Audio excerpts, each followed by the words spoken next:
Assalamualaikum warahmatullahi wabarakatuh. Di sini kami akan mempresentasikan ringkasan kami, yaitu Buku Manajemen Operasional yang ditulis oleh Muhammad Zainul SLMM.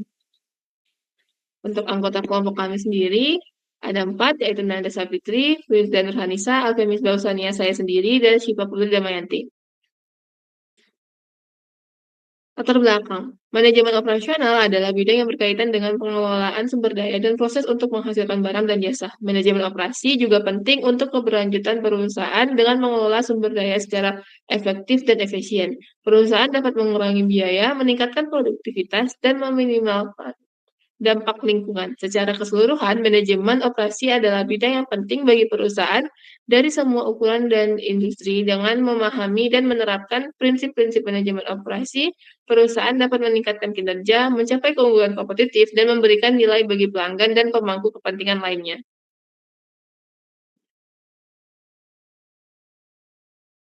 Kemudian, manajemen operasi mempengaruhi keberlangsungan hidup perusahaan. Setiap perusahaan, baik yang bergerak di bidang manufaktur maupun jasa, memahami bahwa keberlanjutan perusahaan jauh lebih krusial daripada sekadar perolehan laba besar. Untuk memastikan keberlangsungan usaha atau going concern, perusahaan melakukan keuntungan yang memadai. Proses produksi yang efektif dan efisien adalah kunci untuk mencapai hal ini. Nah, penerapan fungsi-fungsi manajemen seperti perencanaan, pengorganisasian, pelaksanaan, pengendalian, dan transformasi sumber daya, perusahaan sangat penting untuk meningkatkan dan mengoptimalkan output.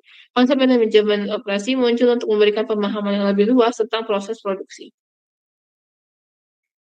Manajemen operasi memegang peranan vital dalam perusahaan karena beberapa alasan utama, yaitu investasi utama perusahaan, pusat tenaga kerja, kegiatan inti perusahaan, efisiensi biaya, kualitas, dan kepuasan pelanggan, dan terakhir inovasi dan adaptasi. Hal ini saling berkaitan, maka 6 hal ini dapat memegang peranan vital dalam perusahaan.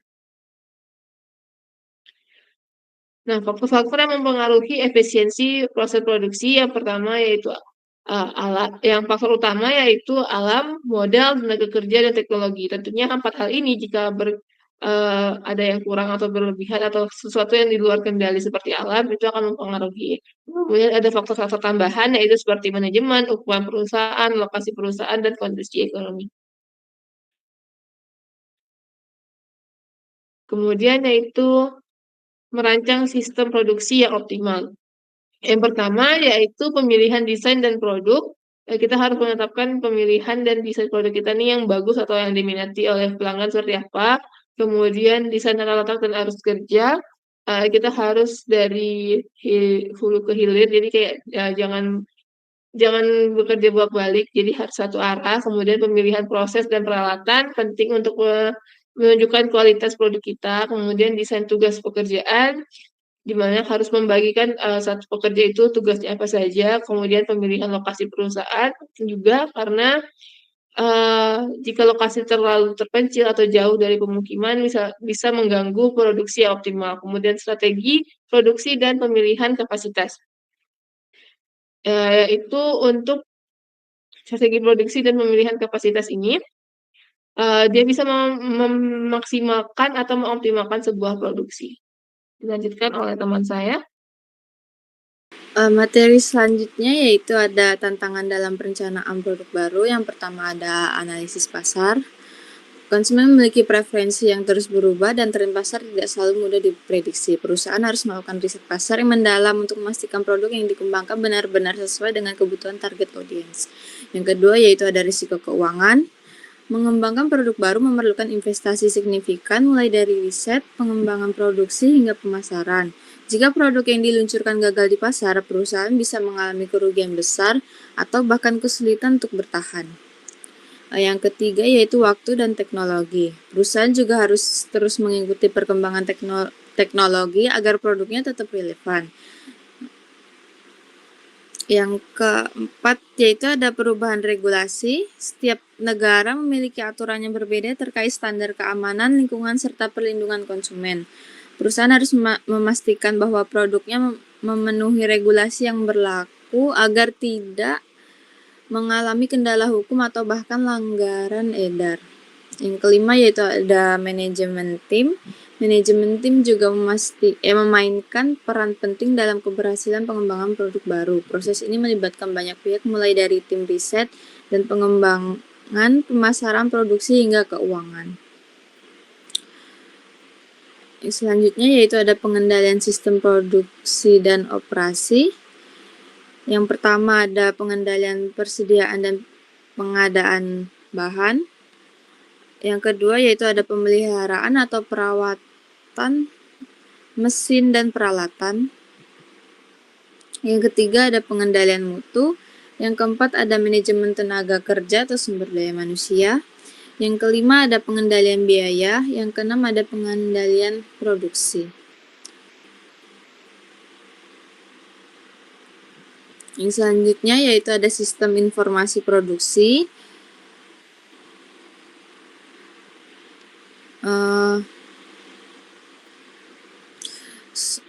Struktur organisasi dalam sistem informasi produksi ada yang pertama yaitu manajemen level atas, manajemen level menengah, manajemen level bawah, dan operator. Produksi atas dasar pesanan. Sistem informasi produksi atas dasar pesanan atau make to order adalah strategi yang bersifat reaktif, di mana produksi baru dilakukan setelah adanya pesanan dari pelanggan atau ketika stok barang mencapai batas minimum yang telah ditentukan. Dalam sistem ini, informasi yang dikumpulkan itu mencakup jumlah pesanan yang diterima, kapasitas produksi yang tersedia, jadwal pengiriman, dan batas waktu produksi. Serta ada ketersediaan bahan baku sesuai pesanan pelanggan.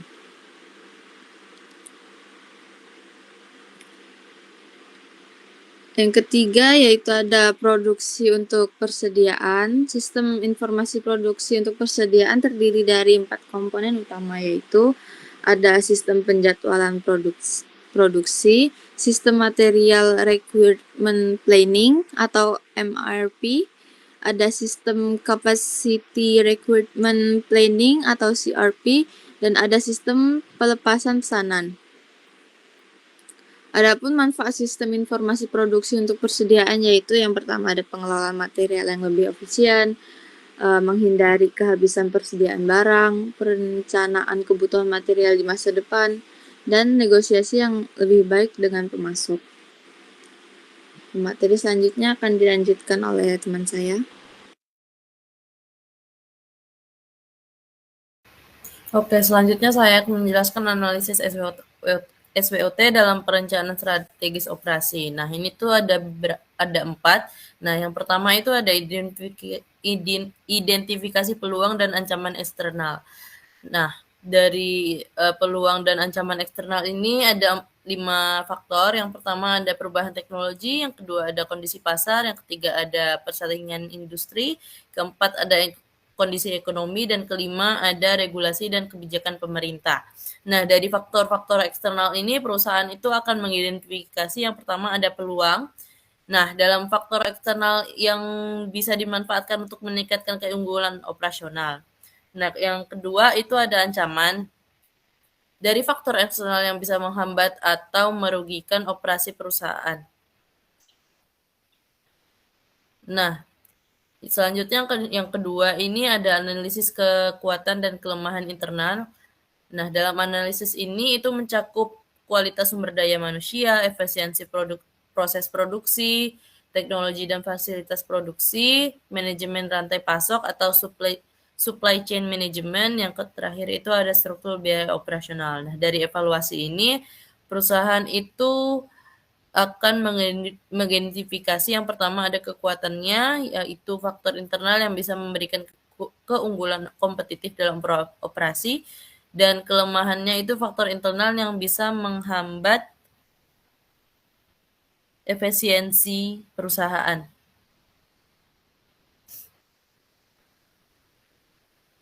Nah, selanjutnya ini ada pengembangan strategi operasi berdasarkan SWOT. Yang pertama itu ada strategi SO atau Strength dan opportunity. Yang kedua itu ada strategi WO atau weakness and opportunity.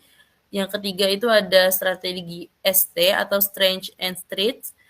Yang keempat itu ada strategi WT atau weakness and threats. Nah, selanjutnya yang terakhir itu ada implementasi dalam perencanaan strategi operasi. Nah, ini tuh menyangkut beberapa langkah yang penting. Yang pertama itu perencanaan produksi, yang kedua itu optimalisasi rantai pasok, yang ketiga ada investasi dalam teknologi dan efisiensi proses, yang keempat ada peningkatan kualitas sumber daya manusia, dan yang terakhir ada manajemen risiko operasional. Nah, selanjutnya ada pemberdayaan produksi pesanan dan produksi persediaan. Nah, dalam produksi pesanan, itu produk dibuat berdasarkan permintaan pelanggan dengan spesifikasi yang telah ditentukan. Lalu dalam produksi persediaan, produk ini dibuat untuk disimpan terlebih dahulu sebelum ada permintaan dari pelanggan. Selanjutnya akan dijelaskan oleh rekan saya. Baik, selanjutnya adalah pengaruh pemilihan lokasi dan tata letak terhadap efisiensi. Pemilihan lokasi dan tata letak pabrik merupakan aspek fundamental dalam manajemen produksi yang berperan besar dalam menentukan efisiensi operasional perusahaan. Lokasi pabrik yang strategis memungkinkan perusahaan untuk memperoleh bahan baku dengan lebih mudah, mengurangi biaya transportasi, serta mempercepat distribusi produk ke konsumen. Nah, beberapa faktor utama yang harus diperhatikan dalam pemilihan lokasi meliputi yang pertama itu akses terhadap bahan baku dan pasar, yang kedua ketersediaan tenaga kerja, yang ketiga infrastruktur transportasi dan utilitas, dan yang terakhir lingkungan dan potensi ekspansi.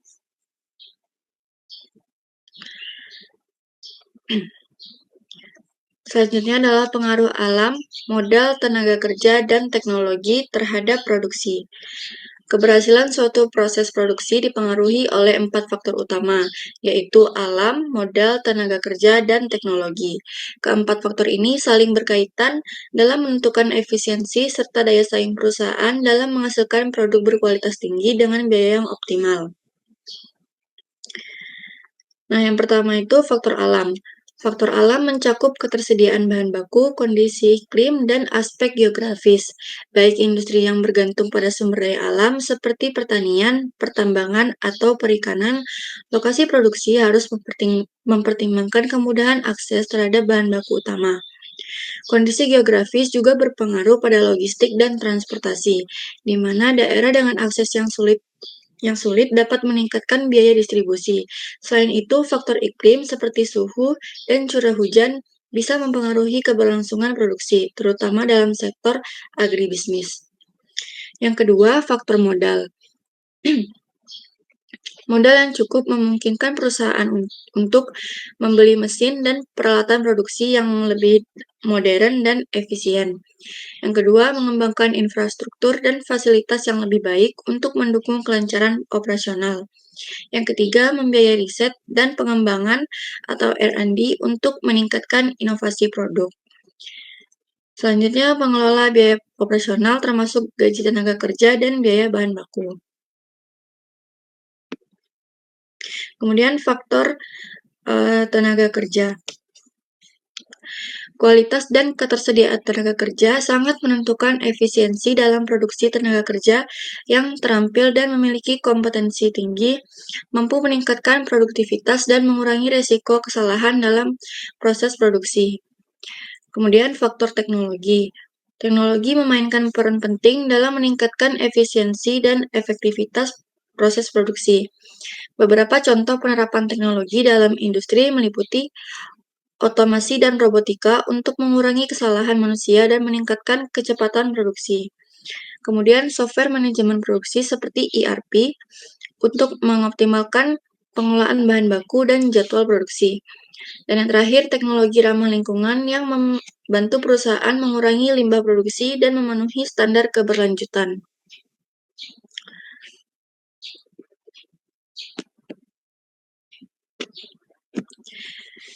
Kesimpulan, manajemen operasional berperan penting dalam efisiensi, efektivitas, dan kualitas produksi. Faktor utama yang mempengaruhi Produksi adalah alam, modal, tenaga kerja, dan teknologi. Perancangan sistem produksi optimal melibatkan pemilihan produk, proses, lokasi, tata letak, dan strategi produksi. Tantangan perencanaan produk baru mencakup analisis pasar, risiko keuangan, dan perubahan regulasi. Pengendalian sistem produksi mencakup persediaan, pemeliharaan, mutu, tenaga kerja, biaya, dan produksi. Sistem informasi produksi mendukung efisiensi dan pengambilan keputusan. Analisis SWOT membentuk strategi operasi, sementara pemilihan lokasi dan tata letak pabrik berpengaruh pada efisiensi. Dengan pengelolaan yang optimal, perusahaan dapat meningkatkan efisiensi, mengurangi biaya, dan menghasilkan produk berkualitas. Saya kembalikan ke moderator. Baik, sekian presentasi dari kelompok kami. Mohon dimaafkan jika terdapat kelebihan atau kekurangan. Terima kasih.